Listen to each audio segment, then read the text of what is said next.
And yeah, I mean, sometimes, sometimes it's just destiny. What can I say?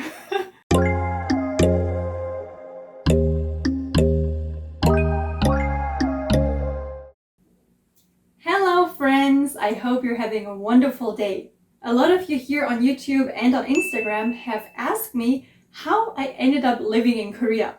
So I thought for today I would tell you the story of how I first met Korea. My coming to Korea story actually has a huge twist that has nothing to do with K-pop or K-dramas or anything of that sort, the way it is for a lot of other people, but video games. So let me take a step back. From a very young age on, I loved video games, especially the big franchises like Zelda or Final Fantasy.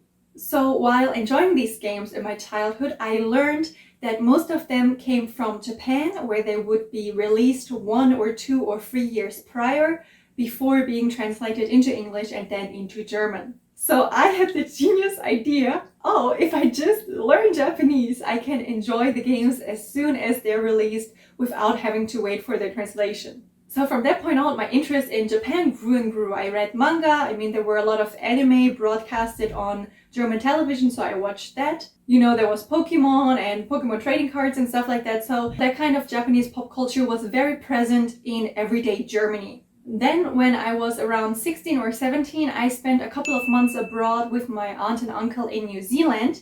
And I heard a lot of stories from my uncle who had lived and worked in Japan when he was younger. And I just thought, dude, that is it. I have to go to Japan, live there, work there, and it will be a great time. So when I came back to Germany from my time with them, I actually transferred to a different high school where I could learn Japanese as a real official class. And that was the first step of ending up in Korea. My Japanese teacher at that time, a German lady, speaks Japanese and Korean fluently. She has worked in both countries and lived there for a long time, so she has really strong ties to both of those countries. And while teaching us, she told us about an exchange program for high school students to South Korea for 2 weeks. At that point, I didn't really know a lot about South Korea because the German education system does not really deal with Korea. It focuses much more on the inter-European relations for obvious reasons. So apart from the basics like the Korean War, Korea is still a divided country, and the nuclear bomb threats from North Korea that are displayed on the news, I didn't really know a lot about the country. But again, as the genius that I am, I just thought, oh, Korea, that's pretty close to Japan, and I really enjoy and like Japan, so I'm sure I will enjoy Korea too. Let's go! So my thought process at the time was very simple, but oh my lord, am I happy that I decided to apply to that exchange program. That, by the way, was in my second to last year in high school, so when I was 18, back in 2011, which is now 10 years ago. Anyway, a lot of the around 10 German students that took part in this exchange with me were really interested about K-pop and K-dramas and really big fans, which at the time was still pretty foreign to me. However, I wanted to be able to have a good time with them and speak to them, so I also studied up about some K-pop idols and some Korean drama and stuff like that. And while a lot has changed in these past years, I can still say I like IU now, just as I did then, and I still freaking hate the drama Boys Over Flowers. It is such a bad drama. It is still physically painful to remember it, and you can try to fight me on that, but it is absolute trash. Anyway, after studying up about Korean pop culture as well as Korean etiquette and culture in general and a little bit of Korean, I was ready to go to Incheon International Airport. And as soon as we arrived, it was like a whole different world. Of course, everybody was speaking Korean, all the signs were in Korean, even the air kind of smelled differently. And as far as your eye could see, there was so much cute stuff. The convenience stores had cute little packaging of different snacks. The bakeries had cute looking bread that was so delicious. And it was just a feast for the eyes wherever we went. During this exchange, we stayed with Korean families in Ilsan, a suburb right north of Seoul, where we also went to school. However, the main parts of our program happened in Seoul, where we visited the royal palaces, different museums, and some famous tourist spots, like Hangang River or the university area of Hongdae, Sincheon, and Iwa. We also had some star encounters, for example, at NBC's show Music Bank, where we saw idols like Super Junior, B1A4, and UKISS perform. And while we visited Hangang River, we saw the shooting of a movie or drama with an actor that we thought was Hyunbin. But looking back at our low-quality photos, I'm actually not that sure anymore.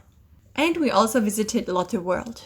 During all these activities, my absolute strongest impression was how nice everybody was. People were talking to us in the street, asking where we're from. In the restaurants, if we really enjoyed our food, the owner would give us like some extra food to eat. People were trying to give us tips on how we can enjoy our time in Korea more.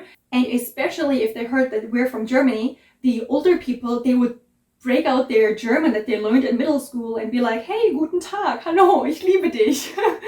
And this might be a bit hard for you to imagine if you come from a multicultural society like we did, but Korea is still very homogenous now in 2021. But 10 years ago, even more so. We really stuck out like a bunch of sore thumbs, but still people were so welcoming and friendly to us. There were even some instances that we had read about beforehand in cultural guidebooks, but didn't really believe, like people coming up to us and wanting to take a picture with us just because we're foreigners. That actually was pretty weird, but everybody was being so nice about it. So I think in those 2 weeks, we took a lot of pictures with complete strangers.